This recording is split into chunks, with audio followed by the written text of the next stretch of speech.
Penktajame Europos aukštųjų mokyklų studentų futbolo čempionate, kuris vyko Italijoje, Šiaulių universiteto komanda iškovojo 6-ąją vietą. Lietuviai tokiose varžybose rungtyniavo pirmą kartą. Apie viešnagę Italijoje pasakoja Šiaulių universiteto treneris Rimas Viktoravičius. Sekėsi neblogai. Planavom atvažiuoti, nepadaryti gėdą Lietuvai, Šiauliam, Šiaulių universitetui. Tai planavom, nesvarbu koks rezultatas būtų, bet sukovoti ir visiems parodyti, kad mes irgi mokam žaisti futbolą.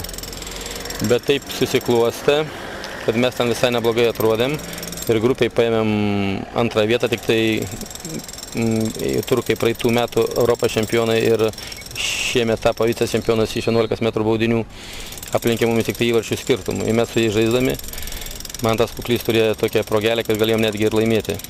Bet kova buvo tokia negailestinga.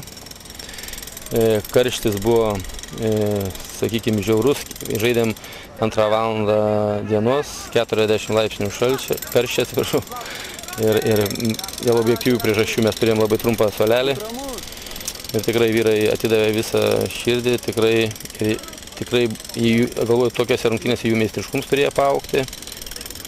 Ir ne vien su turkais, ir prieš graikus, ir prieš lenkus laimėjom, tokias šalis, kur yra ir universitetų daugiau, ir gyventojų skaičių, mes kas 3 milijonai lietuvių, ir tokiom šalim, kaip davėm, ko patiems smagu.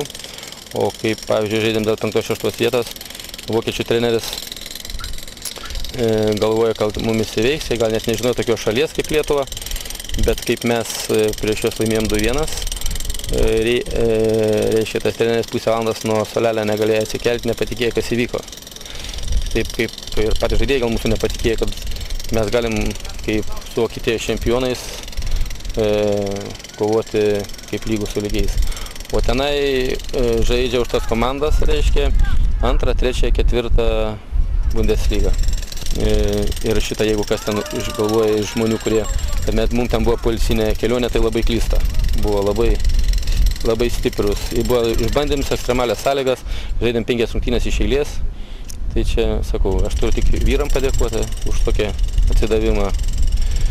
Ir aišku, universiteto vadovam visiems, kurie sutikė galimybę mums išvažiuoti. Bet tikriausiai buvo laiko pamatyti Romą. Taip.